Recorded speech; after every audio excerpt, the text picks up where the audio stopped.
And we'll start with the invocation.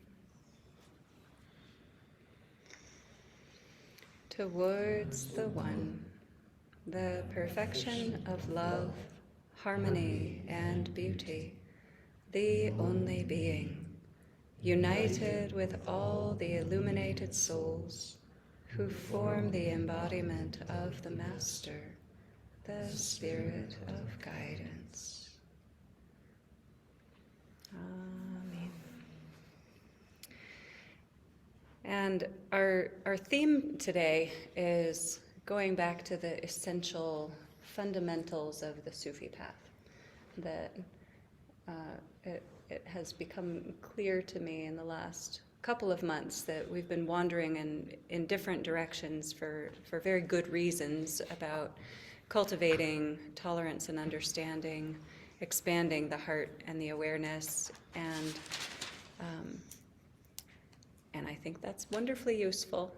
And then I started feeling like sometimes we need to rubber band back to home base and really put some attention there into deepening, developing, remembering the basics. So this is probably way too ambitious for today. We'll see how much we get through. My intention is to visit the core practices that are given in Inayat Khan's Universal Sufism. And so we'll visit each of these things in some way, with some readings, some practices, some explanations about what these things are, so we can have them more available to us. And the first one, and the core practices, Murshid calls nimaz, which means formal prayer. And so it's the kind of prayer that is established and that we know what we're supposed to say and how we're supposed to approach it. And so it's really bringing ourselves to a form of prayer practice that we can trust in and take confidence in, because it has been formulated in a way to invite us in. So we don't need to shape it or make it up.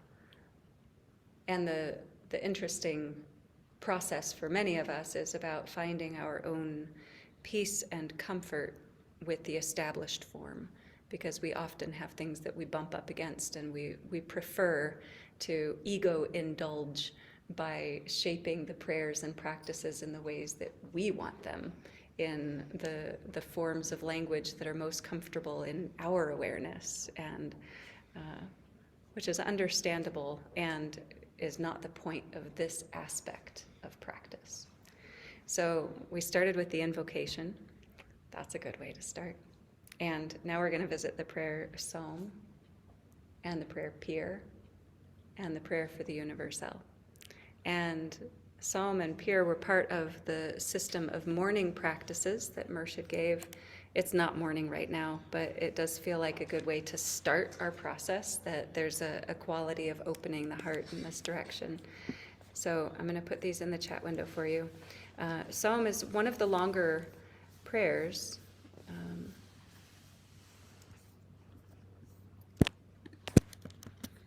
And I invite you to keep it in the form that he gave it. See how it feels for you.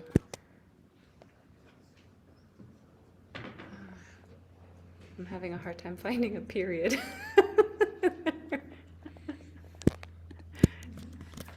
Or a line break, because it's too long to put in here in one section. So just a moment while I put the second section in the chat window for you. Okay. And I do a version of movements for this, but I'm not going to do all of the formal movements that Murshid gave, because it would be too cumbersome with this group right now in this space. So you're welcome to do any of the movements you wish at any point, or just visit the prayer itself. The prayers are right there if anybody needs them. Praise be to thee, most supreme God, omnipotent, omnipresent, all-pervading, the only being. Take us in thy parental arms. Raise us from the denseness of the earth. Thy beauty do we worship, to thee do we give willing surrender. Most merciful and compassionate God, the idealized Lord of the whole humanity, thee only do we worship, and towards thee alone we aspire. Open our hearts towards thy beauty. Illuminate our souls with divine light. O thou, the perfection of love, harmony, and beauty, all-powerful creator, sustainer, judge and forgiver of our shortcomings, Lord God of the East and of the West, of the worlds above and below, and of the seen and unseen beings. Pour upon us thy love and thy light. Give sustenance to our bodies, hearts, and souls.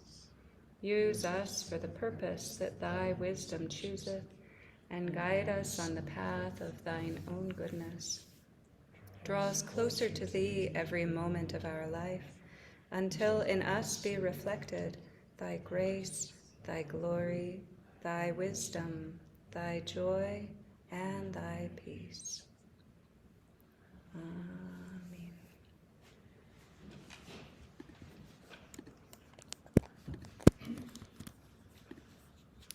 And the prayer Pier is also part of the morning practices that Murshid gave, but it's shorter,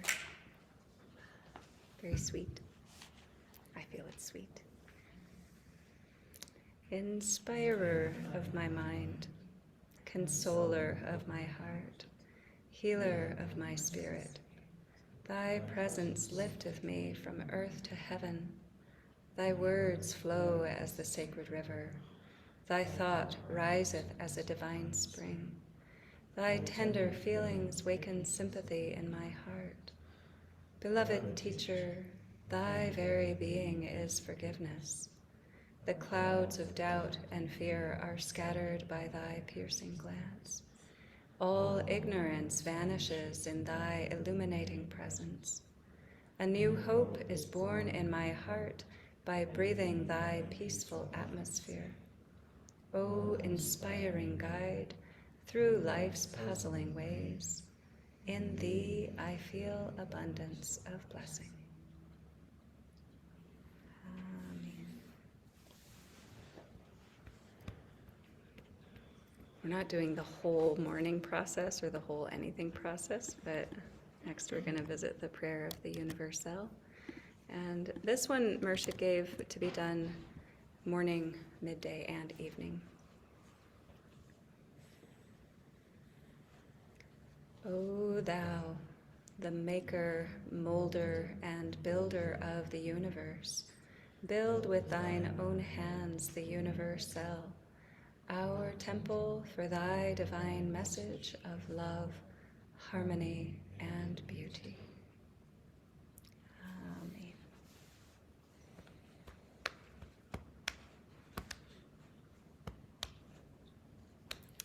Namaz. So in a very specifically Islamic context, namaz would be the formal prayer practices that are done 5 times a day, and there would be a very specific formula for what prayers are done in what ways, and the gestures and recitations.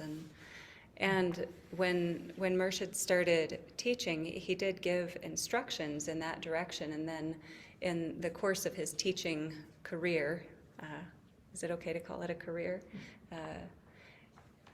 The time that he was traveling and teaching and giving Sufi instruction to the community at large, he shifted and eventually was giving these English prayers and a system of prayers that were to be done 3 times a day, because he knew that Westerners are spiritually lazy.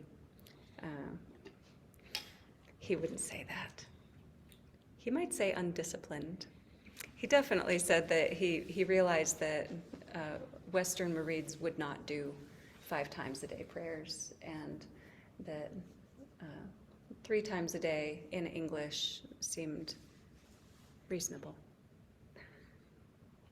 Is it?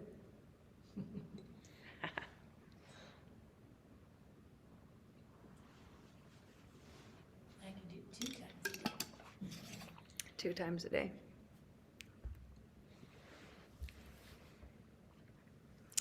Okay, next. These are not linear necessarily. I just put them in an order that made sense to me for our process today. I was just thinking about you this week because I had a lovely little communication with Stream. Lovely. Yeah. What a sweetheart. So Stream has, it's the One Circle Center in Maryland, where I first came across Sarah's wonderful zikrs and dances of universal peace some 20 years ago. Maybe. Yes. I don't know. You look the same. I have more wrinkles now. But yeah, Stream is very special. Yeah. Yeah. Okay, so the next one for today is qasab. And qasab means any kind of breath concentration where we grab hold of the breath and shape it according to our will. And there are lots of different forms and ways that we could do that.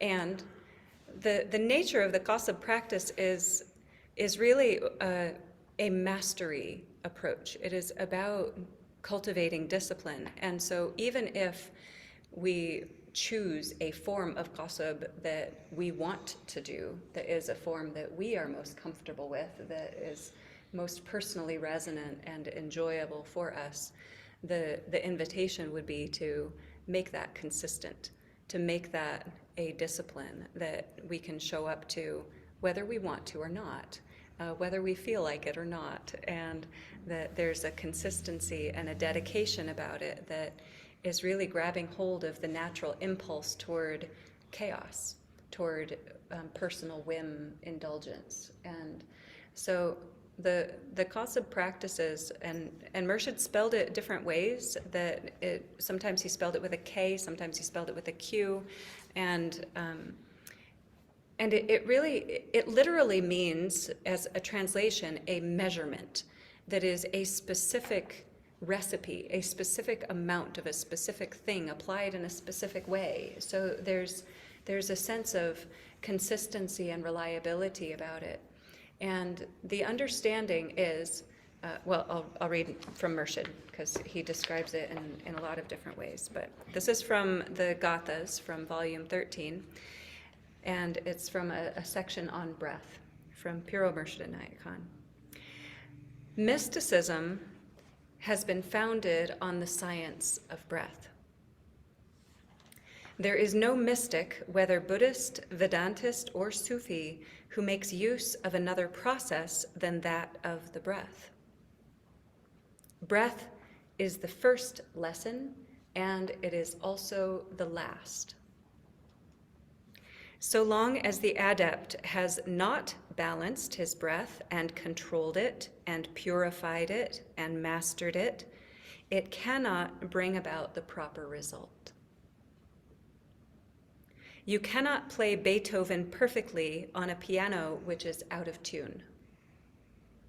The body is the instrument for every experience, worldly or spiritual, and it is not right to say that the body does not matter, only the spirit counts. By a deep study of breath, a seeker after truth will find that as every particle of his body is formed and nourished by breath, so from that and according to that, his character is formed. Here's that again, because that's the most important thing. By a deep study of breath, a seeker after truth will find that as every particle of his body is formed and nourished by breath, so from that and according to that, his character is formed.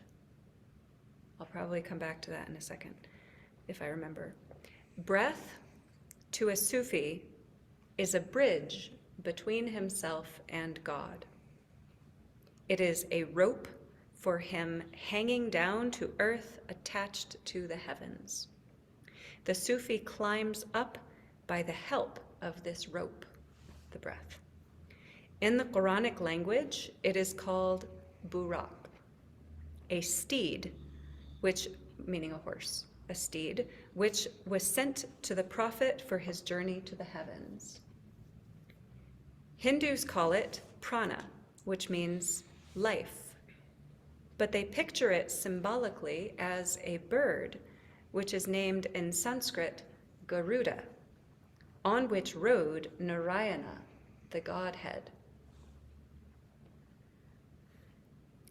Once man has touched the depths of his own being by the help of the breath, then it becomes easy for him to become at one with all that exists on earth and in heaven. That's all. The breath is everything. And as we have heard and learned and experienced and witnessed and understand, the breath is inextricably tied to the quality of our thoughts and our emotions and our energy, our rhythm, our physical and emotional health or lack of health.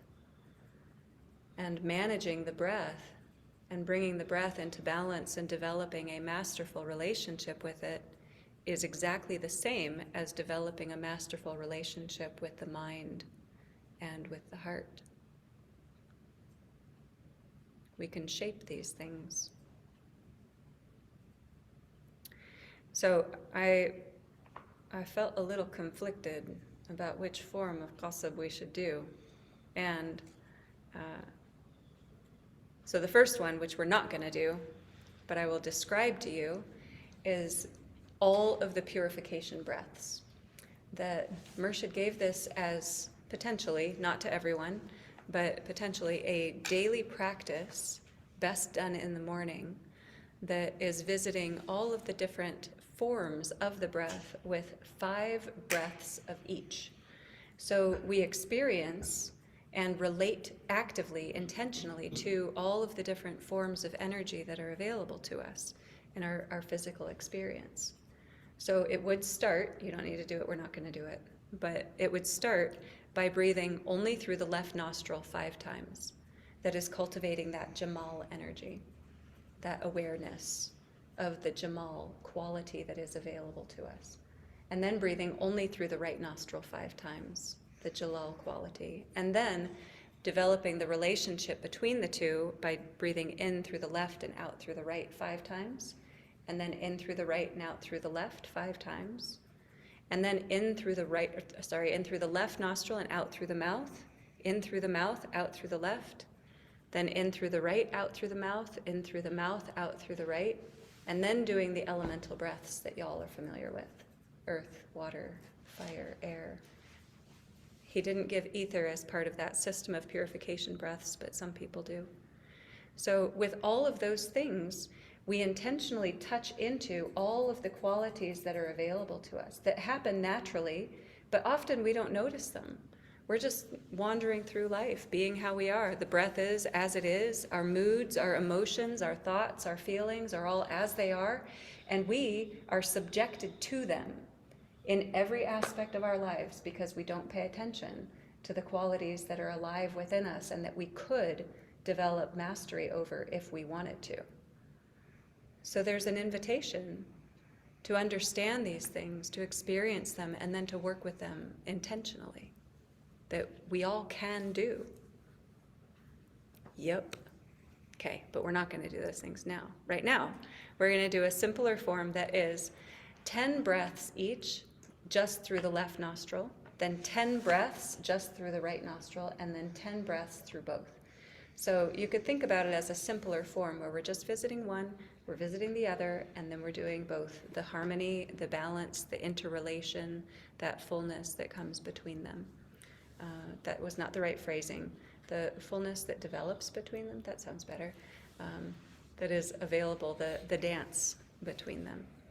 Okay.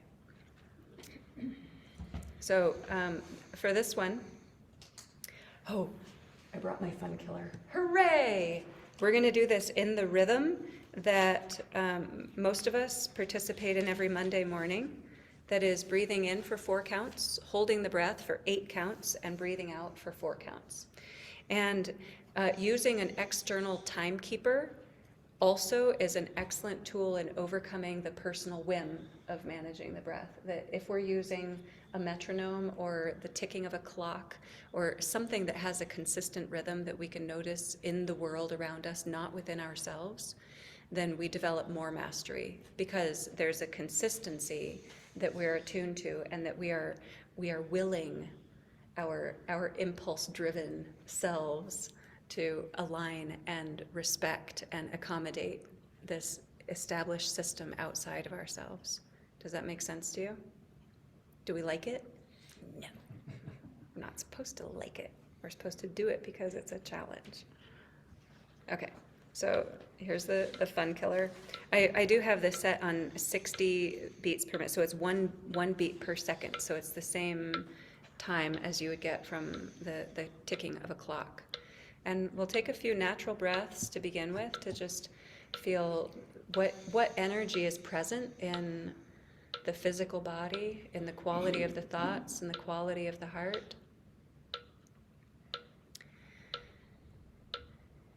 And there's a very awkward posture that Murshid gave for managing the nostrils during the alternate nostril breathing practices. And I just asked a very smart Sufi friend, Hafizullah, if he knew why we do these things, why this is the instruction.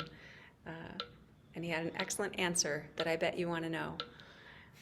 He said that it's because it engages the different physical sides of the body, that because when we're working with the alternate nostrils and moving between these energies that present themselves physically in different ways, that if we're only using one hand to manage the nostrils, we're engaging just that one side of the body. So there is a nice balance in it, even if it's awkward. Right thumb under the chin, right middle finger is responsible for the left nostril. And the left hand wraps around and is responsible, the left thumb is responsible for the left nostril. So we're going to do 10 of each of these breaths, beginning with the left nostril breathing in and out. In for 4, hold for 8, out for 4, and we'll do that 10 times. I'll try to be a good counter, but I'm really not very good at this game. All right.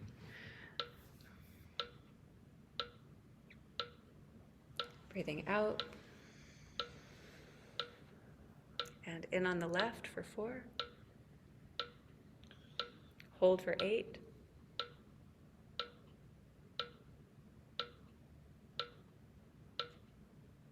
Out 4. In.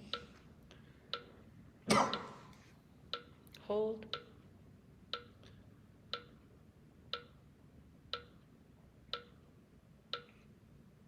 Out. In. Hold.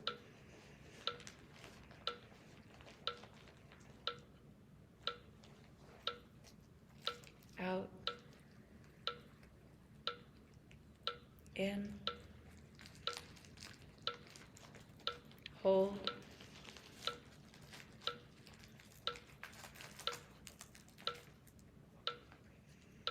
Out. In. Hold.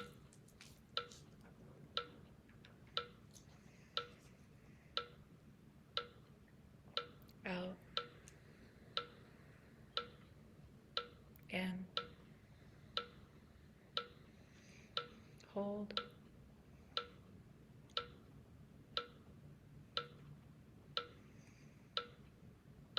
Out.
In. Hold.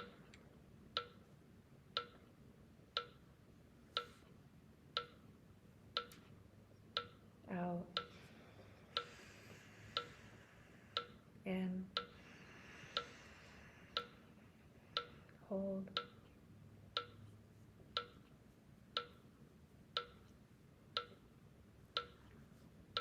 Out. In. Hold.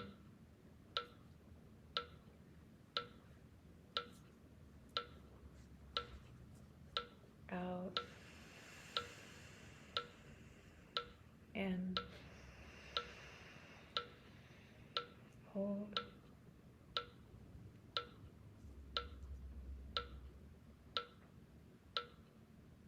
Out.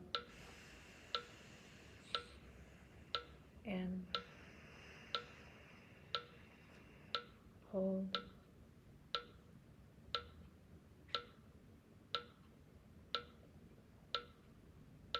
Out.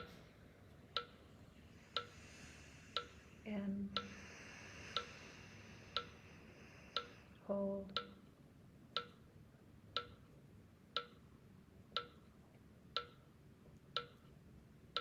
Out.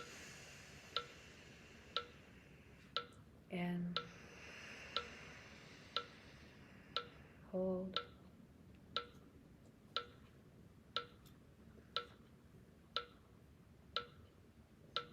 Out. In. Hold.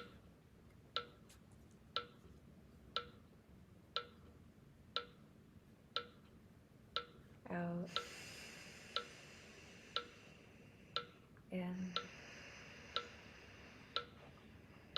Hold.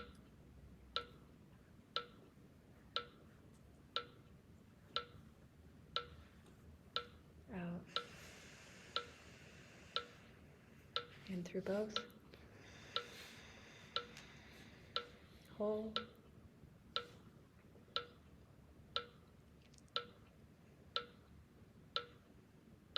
Out. In. Hold.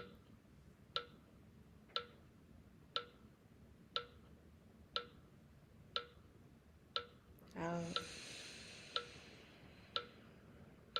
In. Hold.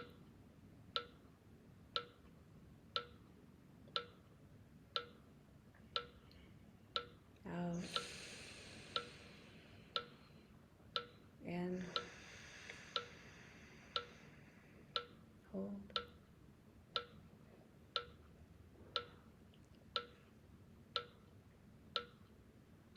Out.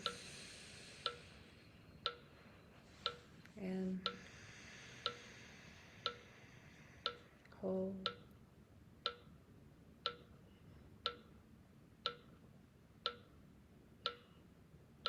Out. In. Hold.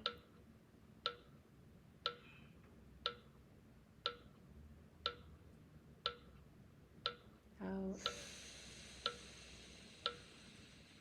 In. Hold.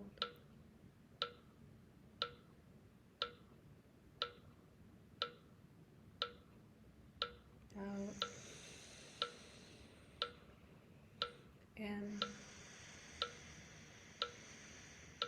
Hold.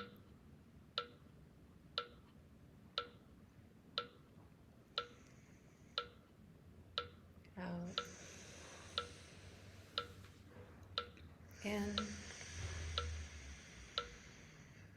Hold.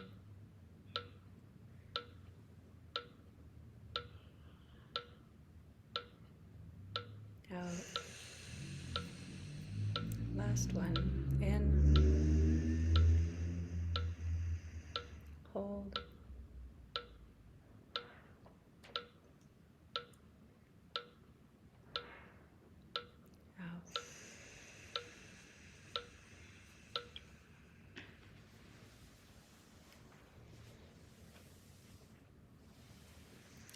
And just relax into the natural breath and just notice what you experience in your physical body, in your heart, in the quality of thoughts and feelings.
Any reflections or thoughts you'd like to share about that?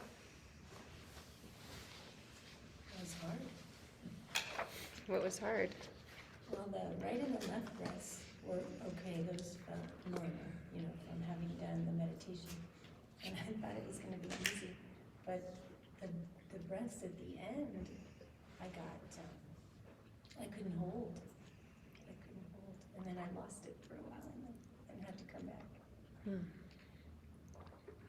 Like physically hard to hold, or like getting distracted, or? Physically hard to hold. My body's like, no, exhale. Exhale now. Mm-hmm. Yeah, good to notice.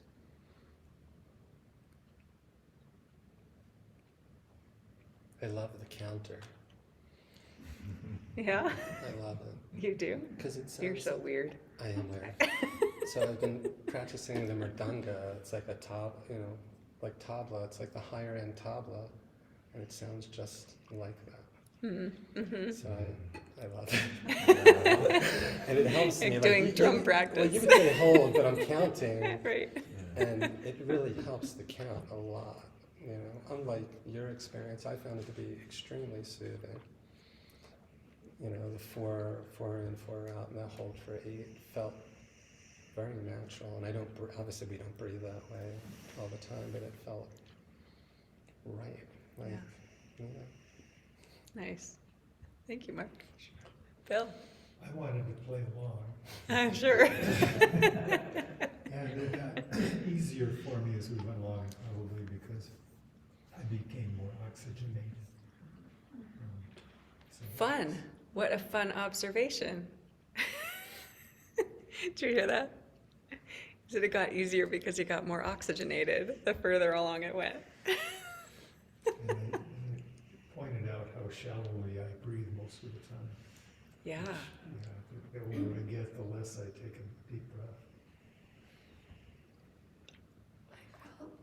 Can you hold on just a second? Why do you think that is? That it's getting more shallow the older you get? What comes to mind is, I don't know the exact term to use, but less spirit of living and that, and more going within and slowing down, getting ready for the next level. Wow. That's a beautiful and fascinating observation. Well, it's probably Yeah. totally wrong, but that's what I'm thinking. So, I have no judgment about it. I'm just appreciating it. Whatever. Yeah. Thank you, Bill. Inanna. I felt a little buzzing like when I have a red light, because I was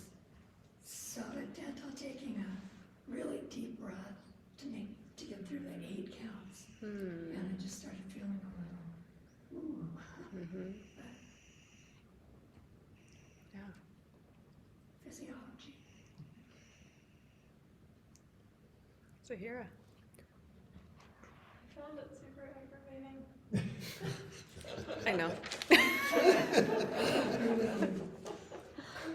I could tell, like when I was holding at the 8th, and it was interesting to watch the experience because I was like, I don't like this, I don't want to be doing this. Like I could feel that like panic, like and then to watch myself like, it's okay, it's just breathing, try to like kind of talk myself down a little bit, and to watch that wave of being like, no, I don't like this, I don't like it. You're fine. And then even like, and I noticed that where it was like, oh my god, this is lasting forever. I don't want to do this anymore. It was 15, it wasn't 10. And even afterwards, where it's like, okay, slow your breathing down, take slower exhales, like grab it, and just get your nervous system regulated again. Because I could tell it was really intense for me. Yeah. Yeah. And then, yeah, moments of like feeling like I was gonna cry or just feeling angry. And so, yeah. Awesome. I'm sorry. Awesome. Excellent. That sounds awful. That's excellent. It is. It's all those things that, and I'm so, I really appreciate and admire your willingness to keep showing up for the uncomfortable practices and being curious about it and self-managing through it and watching the different responses and thoughts and feelings and emotions and the discomforts and concerns and irritations along the way. That every one of those things is so good that, and they're good because they give you a lot of information about your experience and what naturally is unfolding for you. And so there's a lot of like noticing the container that you're working with. And then you can see, like, in what ways do I want to work with that and resolve that, understand it, bring a compassionate awareness to it, see if there's some healing to be done, some strengthening, some harmonizing, and welcoming the discomforts and continuing to visit them and to discover what's true in them in each moment is so good. Good job. I would give you a Kabir sticker if I had brought them, but I didn't, so sorry. I could give you a Snoopy sticker, though. I know it's okay, but will you please pass a Snoopy sticker over to our friends here? Ooh, now everyone is incentivized. Now everyone else is, I want to suffer through practices too.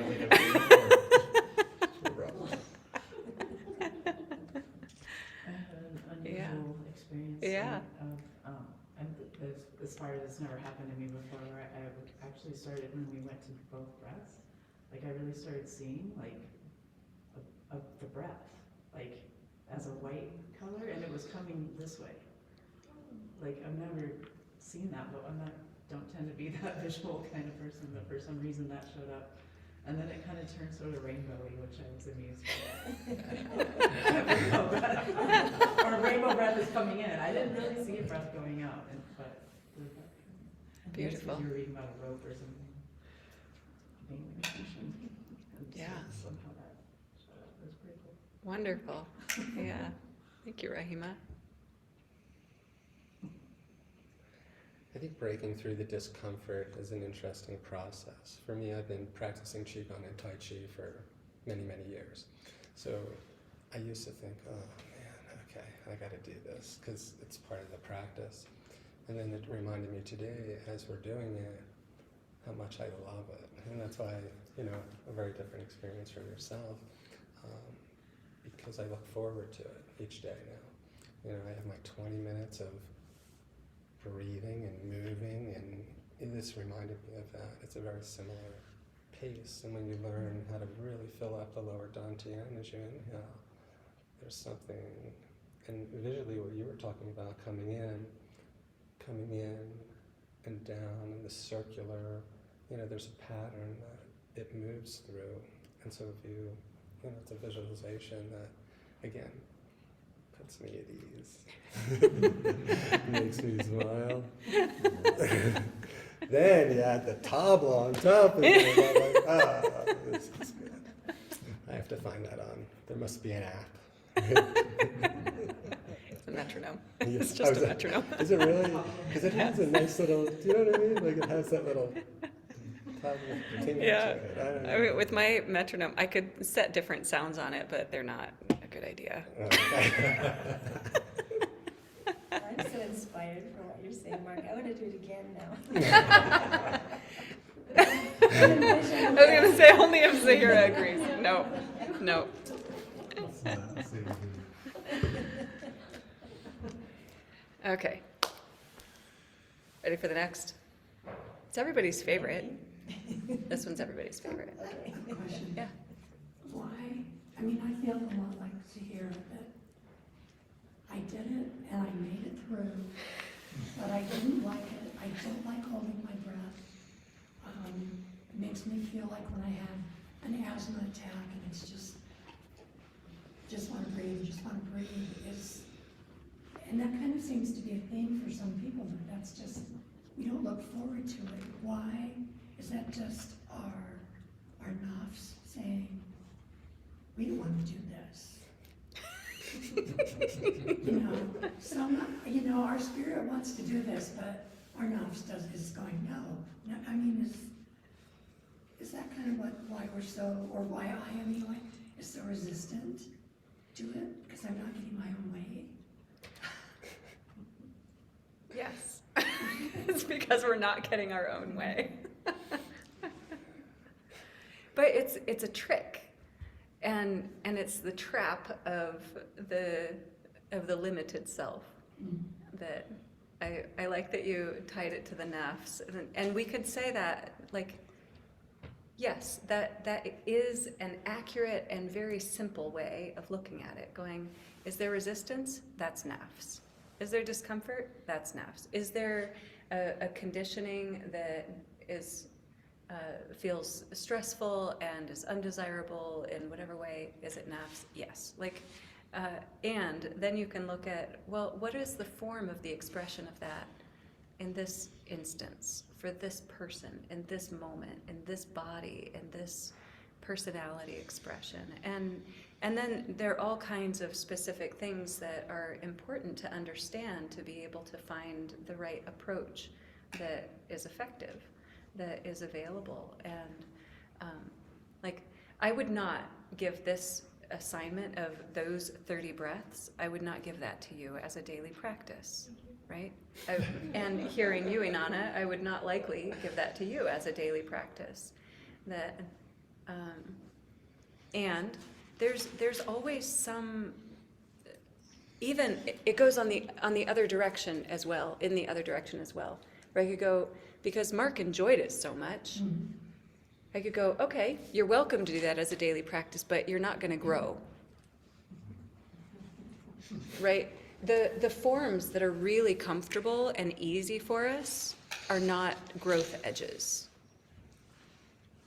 And this, what you were describing, Mark, of tying it to a Qigong and Tai Chi practice, where you go, this is something, I really like this, it feels good, I want to be doing it, and there are phases where it's like, but I don't want to do it today, but I don't feel like it right now, but now it's gotten boring, or now it's hard, or now it's uncomfortable in whatever ways. And so then there's some resistance to push through, even if it's something that's enjoyable, even if it's something that you know is beneficial and that you're choosing on purpose.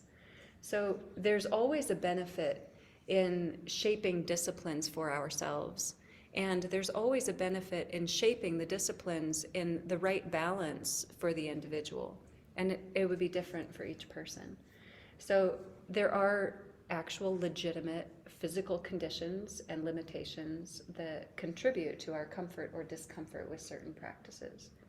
There are also a lot of personal history woundings and fears and experiences that we've all developed in our life experience that have resulted in our coping strategies and all of our efforts to feel safe and happy and comfortable and at ease in our own bodies and our environment. And all of those things are important and good when our values are still really focused on earth plane when our priorities and our intentions are focused on the limited life.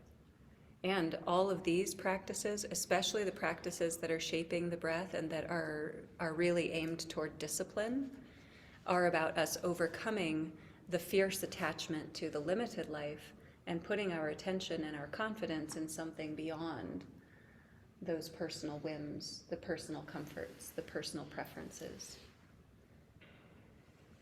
And that's hard to do. Like the 4-4-4, that's a piece of cake. That doesn't, so I guess maybe doing 4-8-4 is a good discipline to strive for. It could be. So the specific systems are important as like a general measure. Like anybody can go and find systems of instruction in the spiritual life that are published, documented on books, on websites, that you can go to your local library and find the practices and forms that you want to try on. And they're not going to be as effective or specific or nuanced or personal as what you can get through a direct instruction. So would Murshid give this practice to everybody? No. But is it available for anybody who wants to try it? Yeah. And then for anyone that wants to work with disciplining the breath, if it were me having a conversation with individuals, then I would ask people, so what is it that is comfortable, available, and that can be useful? And if it's going to set off a panic attack every morning, that's not a good way to start the day, right? That's not the point. The point is to develop a relationship, a familiarity, and a control over the breath so that we have more understanding, more wisdom, and more control in our own lives. Yeah. What was this sentence that grabbing hold of the chaos? That was part of, I think, what you read. That was just coming out of my face. He didn't say that. That was me. Okay. Yeah. And so you, Really, the thing is, I wrote it down, grabbing hold of the natural impulse towards chaos. So the natural impulse would be. yeah, we all, especially in our Western culture, we're like, I am free to do what I want when I want. And we think that that is the expression of power. And it is not. And Murshid is really good about describing and explaining the ways that value system of doing what we want when we want is enslavement to the nafs.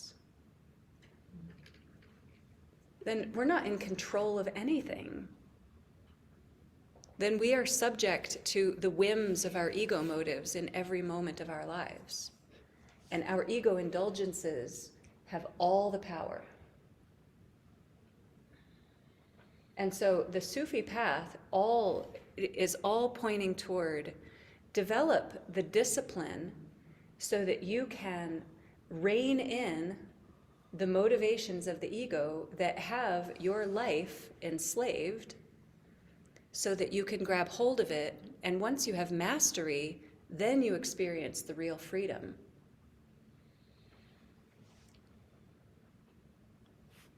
But it's not what we think about, especially in our Western culture, when everything is about self-importance.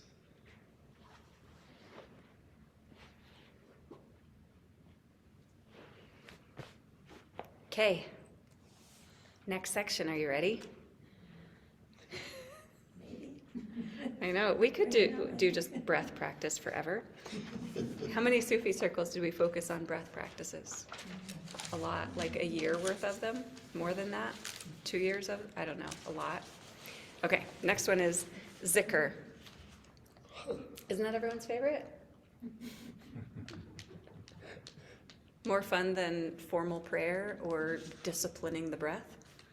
Zikr. It's because we do a form of zikr that's music and movement and connection with other human beings. All right.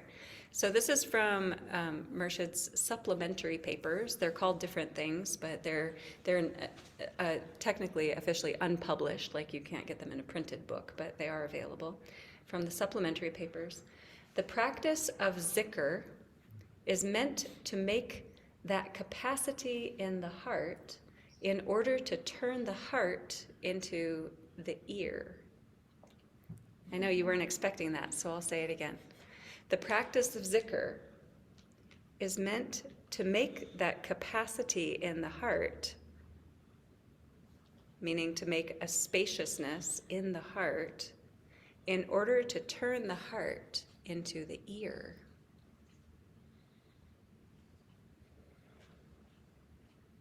An instrument for listening and receptivity. By making an open space in the heart. Every repetition of zikr is like carving something with a chisel. By carving a part of the heart, it may become hollow, and it has the capacity to receive all that comes.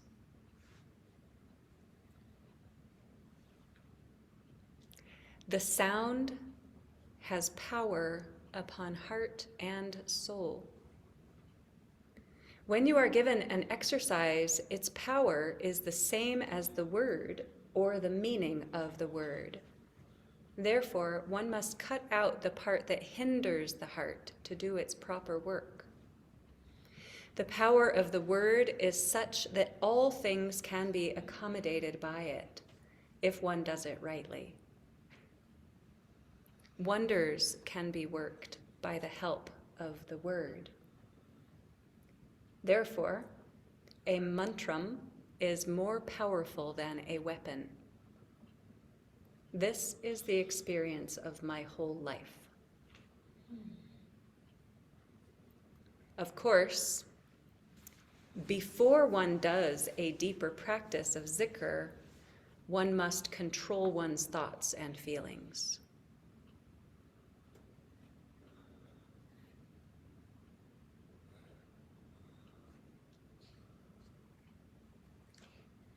Want to hear it again? Sure. All of it or just the last part? Less part. Of course, before one does a deeper practice of zikr, one must control one's thoughts and feelings.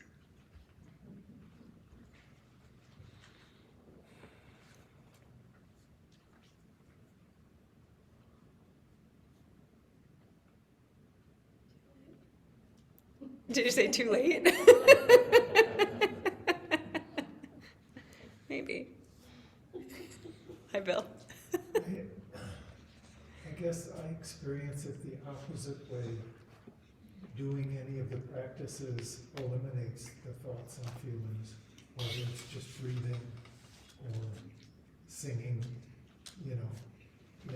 that's a breathing practice too, because you gotta decide, do I take 2 breaths with this phrase, and that's what makes the thoughts and feelings go away. So I wait for that, and then they go away. I'm doing it backwards? No, you're not doing anything backwards. You're doing everything right. For you. Right. That's pretty backwards, I know.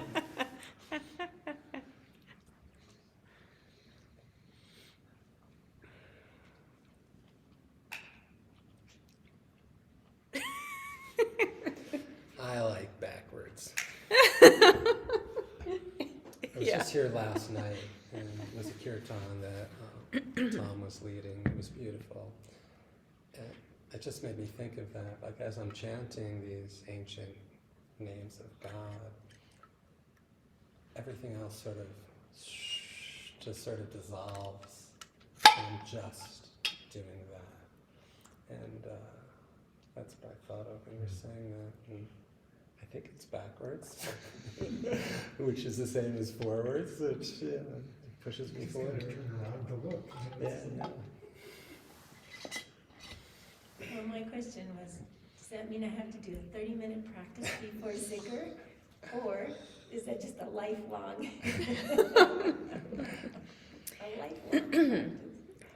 Well, I hope that y'all are aware by now that Murshid did not consider zikr a practice that should be open to the public, that people can just wander in off the street and dive into zikr practice. That Too late. I know. So we have a very different model and culture around it that is not what he ever would have imagined. That so in his system of training, of spiritual training, people would not be given an assignment of zikr until they had been initiated, not just initiated murids, but had been dedicated, disciplined, studying, practicing for many years before being given a zikr as a practice. So we have a very different relationship with the practice. What, even still, like there's a lot of spiritual instruction, information that is available in such a different way now that was not fathomable 110 years ago. You know, that we're so weird now. Like every teaching, every practice is findable with typing in a phrase in this vast web of information. And then anybody can find it, anybody can use it, and is it going to be effective? Probably not. So I'm glad that we also have Murshid saying that the practices protect themselves, that this would not happen in his time.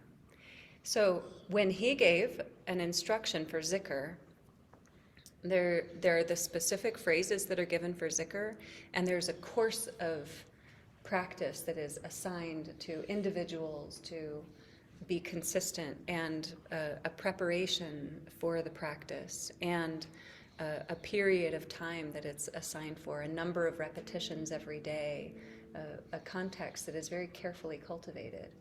And most of us don't think about zikr in that way. So the important things here are, zikr literally means to remember, and to remember means to forget what is false.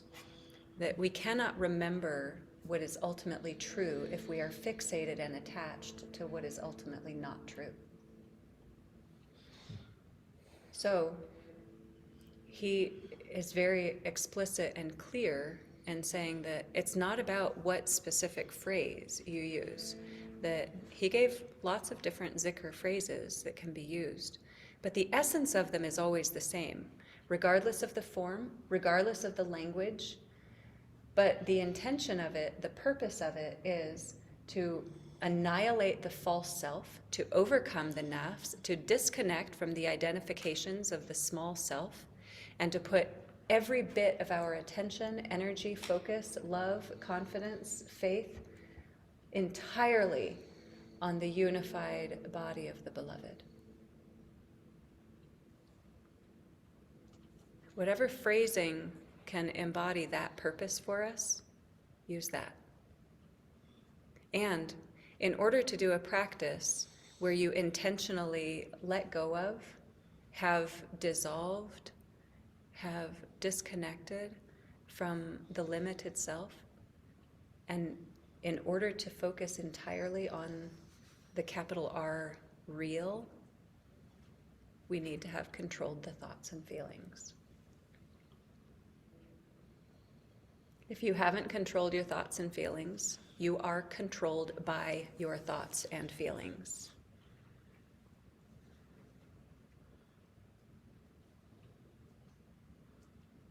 If you are controlled by your thoughts and feelings, you cannot disconnect from the identification with the limited self, and you cannot truly, entirely love God.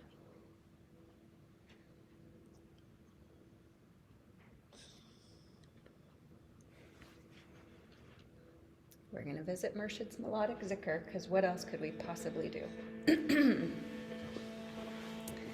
And if you like to join the movements for it, you're welcome to. And we won't do it for a very long time because there's still so much that we would like to visit today. But maybe we'll have like 10 minutes or so. And we're just going to do the first melodic zikr. We won't visit the other ones, though they are beautiful and useful as well. But the whole phrase is will lead us into the next aspect of practice.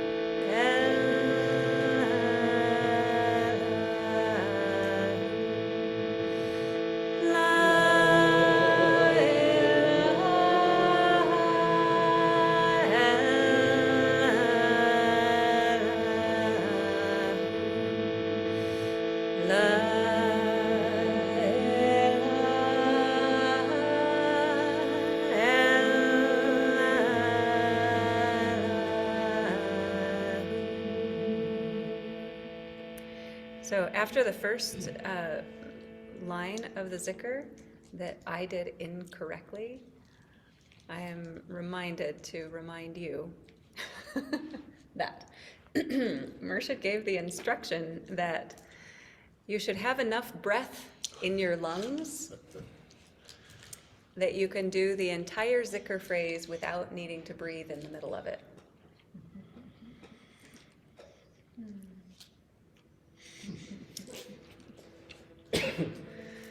So that does mean pulling a full breath and managing the breath on the way out as we're saying the whole phrase of La ilaha illallah.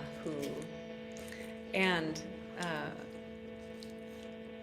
have two suggestions for managing the breath if you don't naturally feel like you can have a breath that lasts that long. One is sing more quietly, and the other is sing more loudly.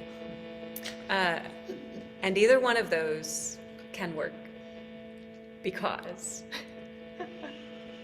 singing more quietly means that you're not needing to push as much air out of your lungs to hum your vocal cords. My words are not working very well, but I think you understand that one. Second one, if you sing more loudly, it's because the energy is coming from deeper in your belly, and so you don't have your lungs like collapsing the air out of your lungs in a forceful way, because you're using a different muscle group further down in your body. All right, good luck. Question. Yeah. You mean the whole 4 phrases? No, one phrase. Just la ilaha illallah. Uh, One breath. Or You breathe in, and then you say, La ilaha illallahu on one breath. And then breathe in, oh, okay. I can and breathe out, La ilaha illallahu. That And was then the breathe in. whole thing. No. I can do that. I know, we can do it, but it takes an intention not to breathe in the middle of it. Like the first time through, I breathed in the middle, and then I told myself, oh, don't breathe in the middle. So I thought I'd tell you too. Sorry, I just wasted 4 minutes of your life explaining that. Here we go again. La ilaha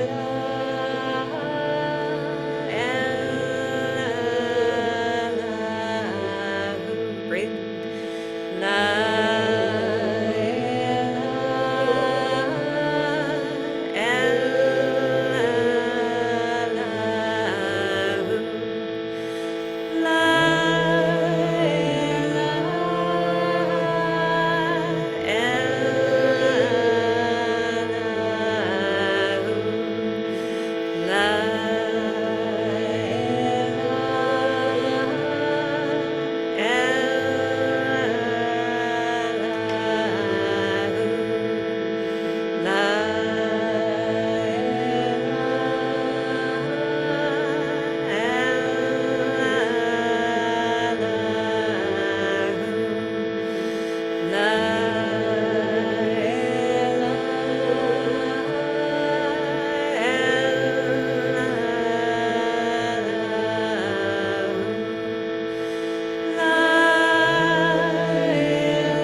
Now we'll have a few minutes in silence, but I invite you to move into the fikr, which means that we continue to concentrate on the phrase La ilaha illallahu, and we align it with the breath. So we're exhaling, breathing out for La ilaha, and then breathing in Allahu. Breathing out La ilaha, breathing in Allahu. Just following your own natural rhythm.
About the fikr, Murshid says, also in the supplementary papers,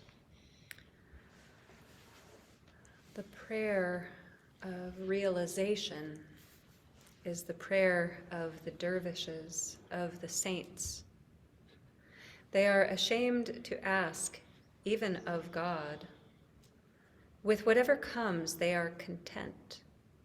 If they have food, whatever it is right. If they have no food, it is right. If they have no covering, it is right. By this contentment, they become greater than kings. Sitting under a tree in rags, they are greater than the richest, than those who own all the earth, and yet are needy because they have not the kingdom of God. The dervishes have the kingdom of God. Those who have all the wealth of the world have not. Their prayer, the dervish's prayer, is the zikr, fikr, the prayer of realization. The zikr, the perfect humanity. Fikr, the prayer of the jinn, of thought only, without words. The shuggle by which he enters the angelic world. But about what they see, their lips are closed. They do not speak of it. They never tell.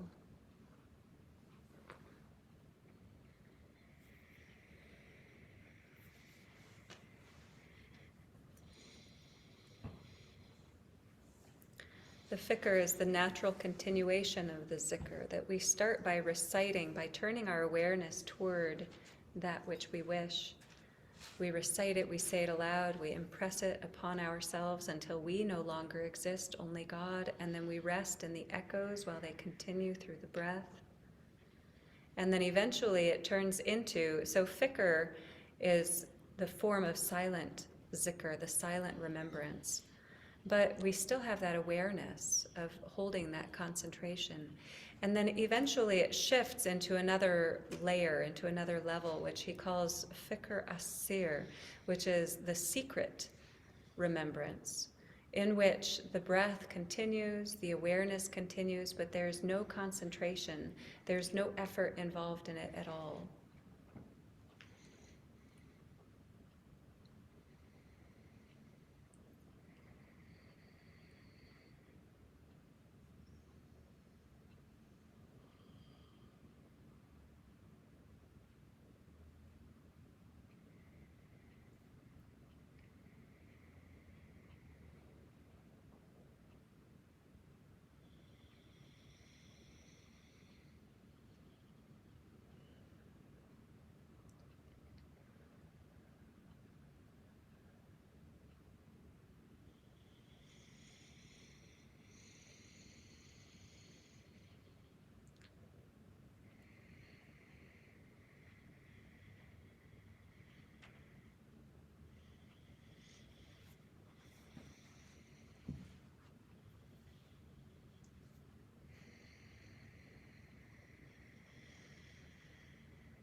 thoughts, reflections, questions, concerns before we move on to the next?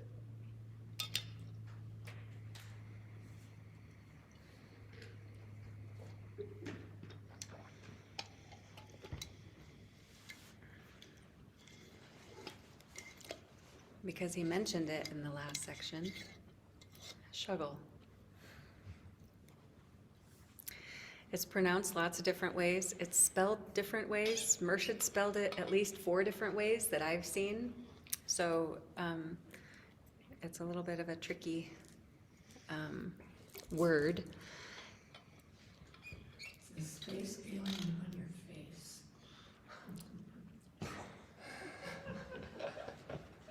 Yeah. That's what I feel like when we do it. We're not going to do that for him. Okay. She said it's like the space alien on your face, because when we do the full form of the shuggle, which we're not going to do right now, but it's when you close your ears, your eyes, your nose, your mouth, and have your tongue on the roof of your mouth, and your eyes rolled back into your skull, and it's a thing. We're not going to do that.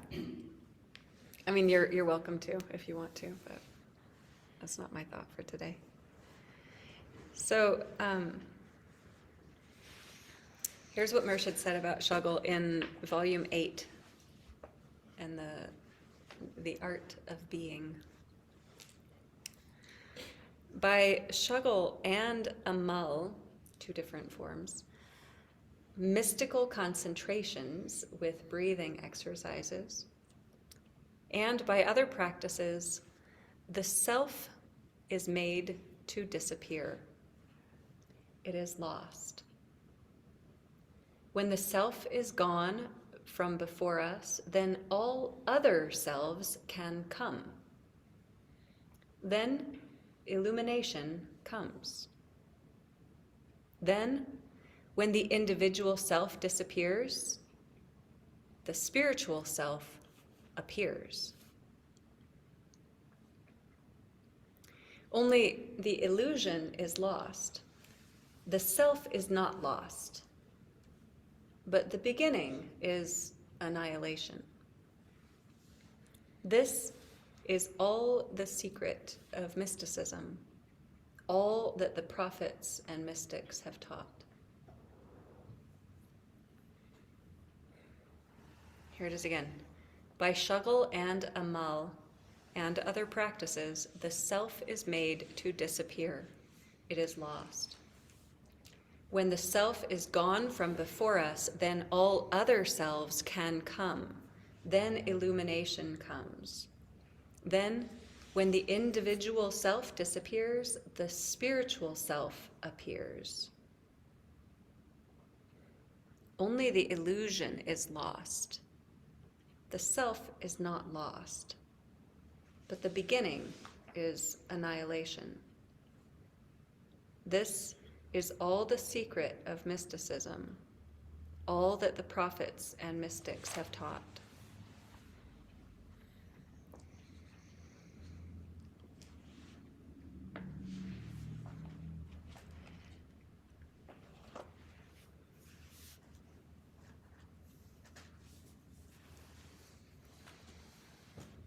Oh, I was just reminded that, well, it's probably not worth going back for it now.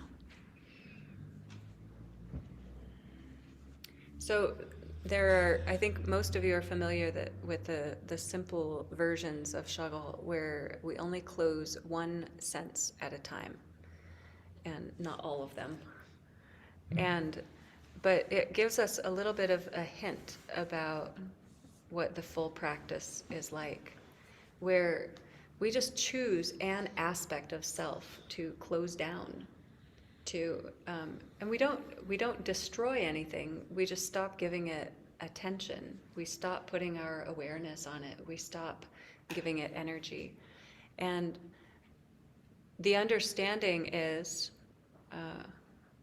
does it make you crazy when I say that? Or like, who understands that? The understanding, the idea is that we experience the world through our senses.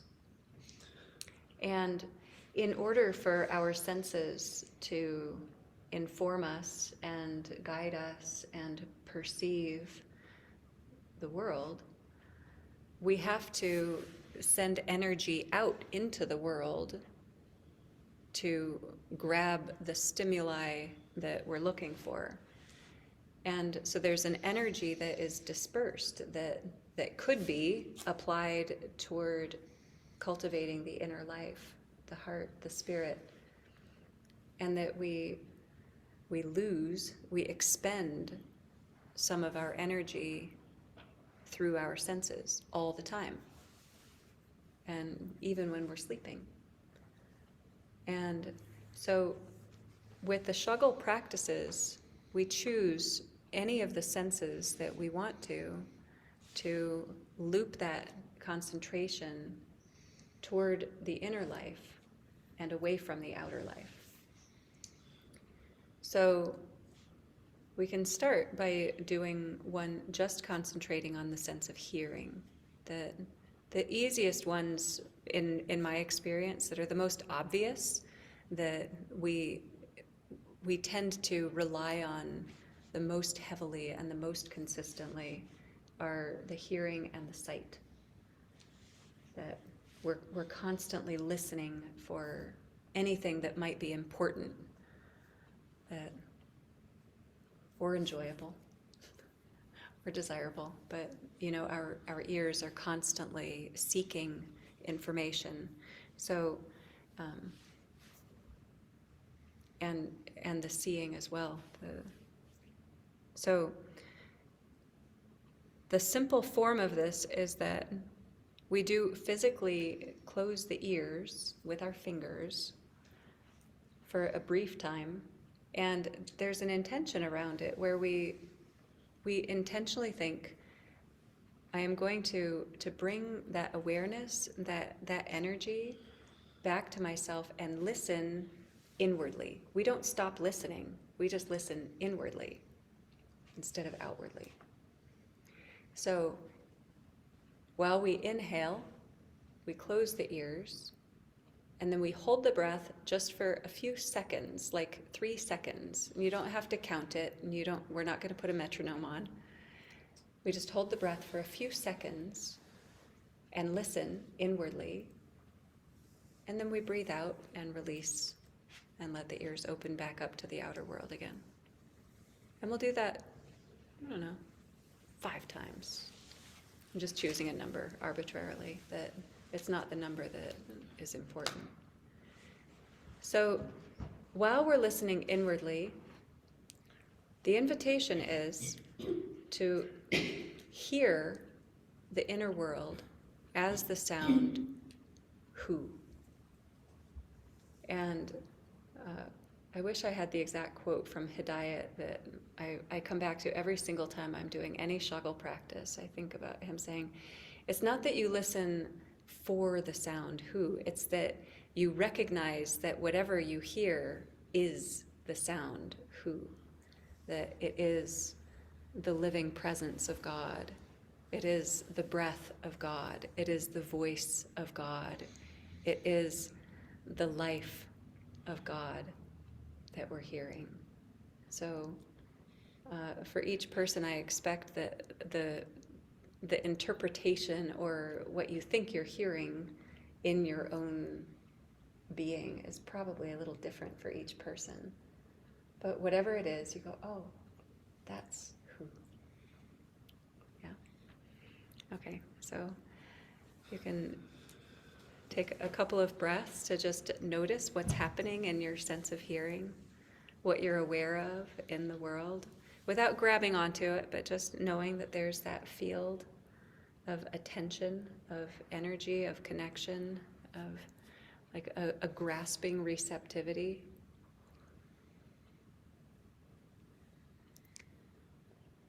And then when you're ready, I'll describe the whole thing before you do it, because once you start doing it, you won't be able to hear me. When you're ready, I'll invite you to breathe out and then breathe in and close the ears gently. Close the ears with your fingers. Hold the breath for just a few seconds and listen to who within yourself. A few seconds. just, and then release the breath and release the ears. And we'll repeat that 5 times in whatever rhythm feels right for you.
And then see if you notice a difference in the quality of your awareness, the quality of your thoughts and feelings, and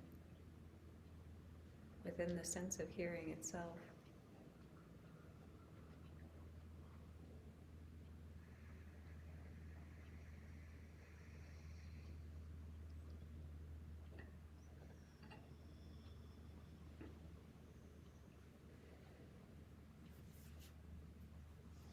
And while I just chose the number 5 arbitrarily, then I was reminded by my own brain that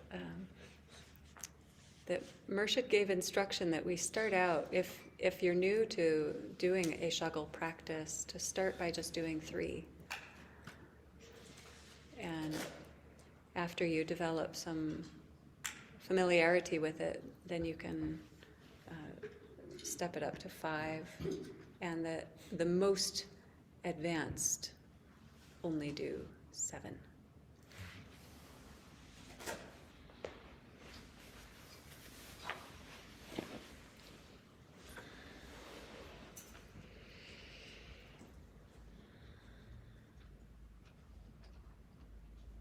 We're running out of time and there's so much more to do. Are you ready? Wazifa. Everybody's second favorite. Zikr's the favorite. Wazifa's the second favorite.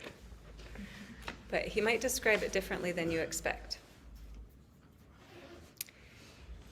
So this passage is from a top secret papers of Murshid. And he calls Wazifa secrets of mantra yoga.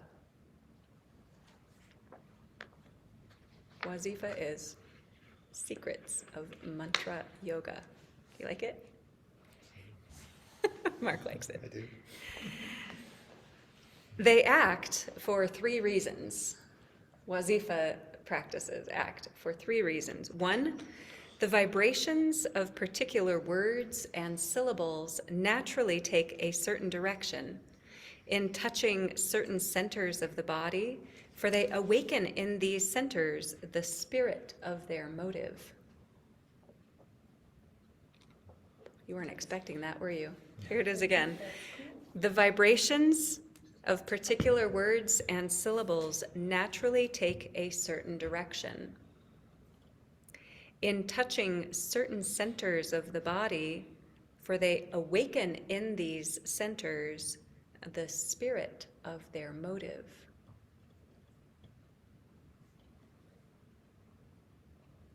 Their intention, The intention their of the purpose. wazifa, the Yeah. intention of the center. Of the word or the syllable of the mantra itself.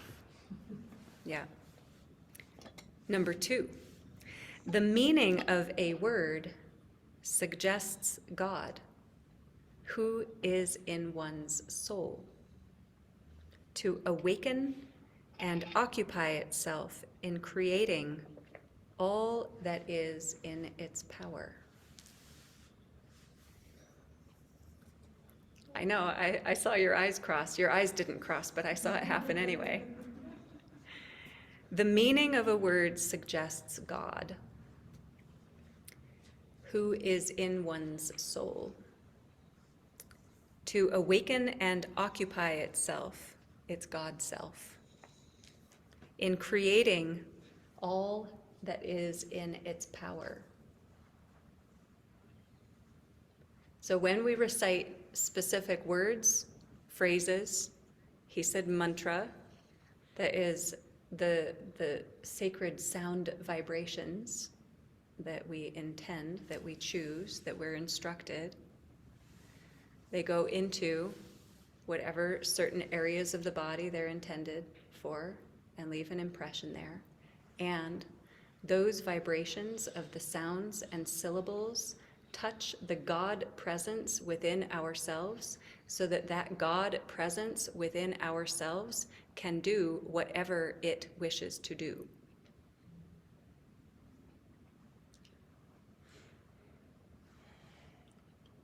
Good?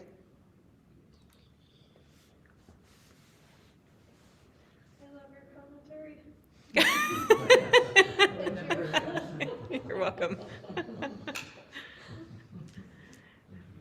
Third,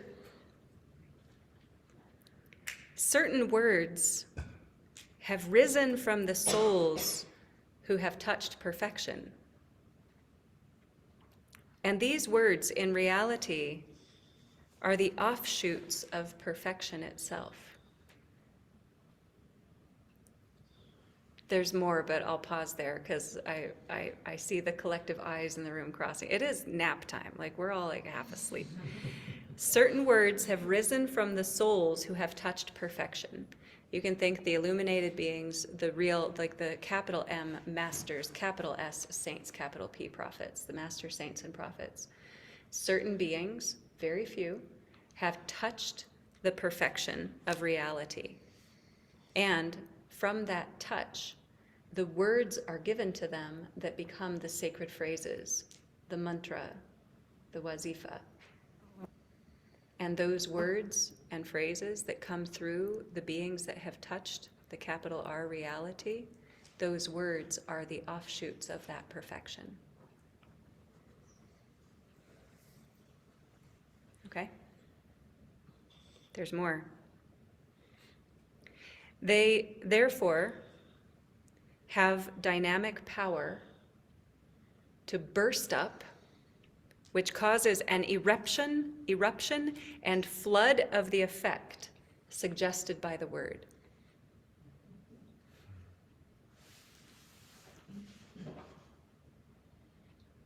Use the word burst. He did. Burst us. Burst up. Burst up. Yes. I don't know, burst us too, that would work, I suppose. Here's that section again. Certain words have risen from the souls who have touched perfection. And these words, in reality, are the offshoots of perfection itself. They, therefore, have dynamic power to burst up, which causes an eruption and flood of the effect suggested by the word.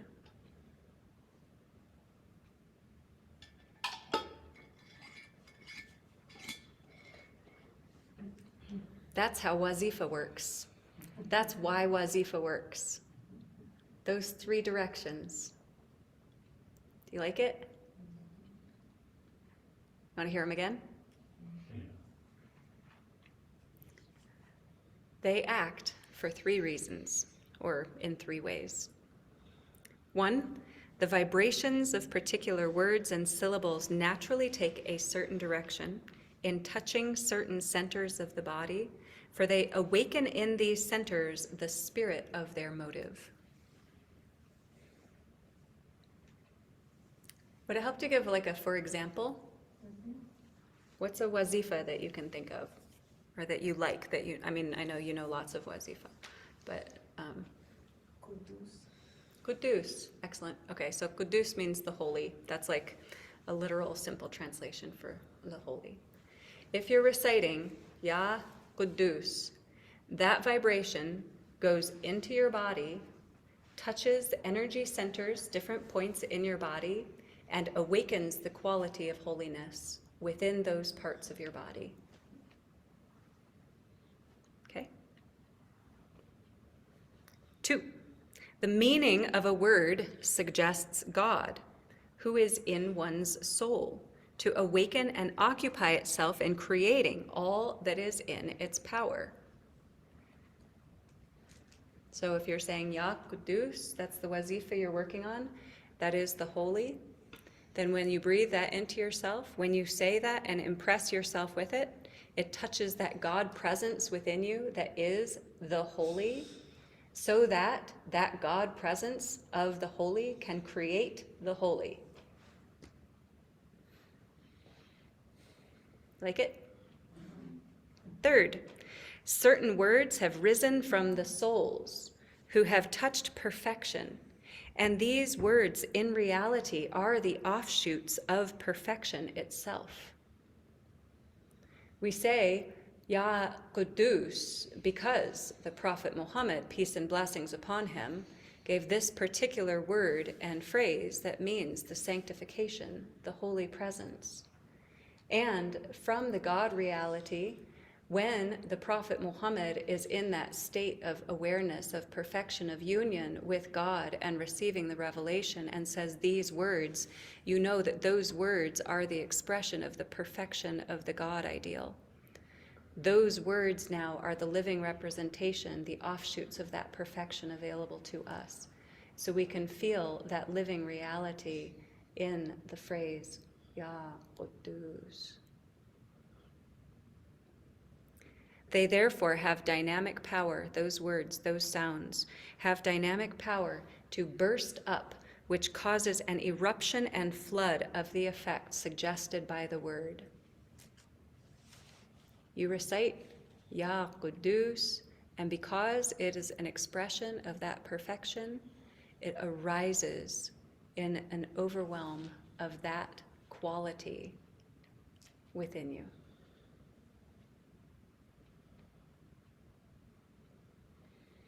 We should do it, huh? Next. There's just one little tagline at the end of this that may or may not mean anything to you, but it felt important to leave it in. 21 times goes through all the spheres. 21 times goes through all the spheres. Murshid usually gave instructions in very nice round, even numbers. He would say, do this 200 times, do this 100 times, do this 500 times. He didn't say 501. He didn't say 201. 21. 21 times goes through all the spheres, all of the planes of existence, touches all the places. 21. Like it? Okay. Now, I don't think we have time for this, but we're going to try to do it anyway. Oh, yes. So he did give lots of different instructions about how to do wazifa. And he gave lots of explanations about what the different names and phrases do, what they're used for. If you have this ailment, if you have this need, if you have this discomfort, this distress, you can use this particular phrase to address that, to shift that into this, or here's what that accomplishes in what ways. So he gave lots of different things, but because our focus today is going back to the basics, we're going to the most basic one. So he called it the 8th wazifa. He had them very well categorized. And this one is Bismillah, Irrahman, Irrahim. Bismillah, Irrahman, Irrahim. You want to know what he said about it? Yes, you do. By the name of Allah, who is the most merciful and compassionate, to whom you wish to see successful in this and that world, brings great success in all undertakings. Unimaginable things are done by recitation and repetition of this. Also develops all attributes of humanity, places you in connection with all murshids in chain, from whom you receive constant help. This makes a person pious, honest, virtuous. Want to hear it again?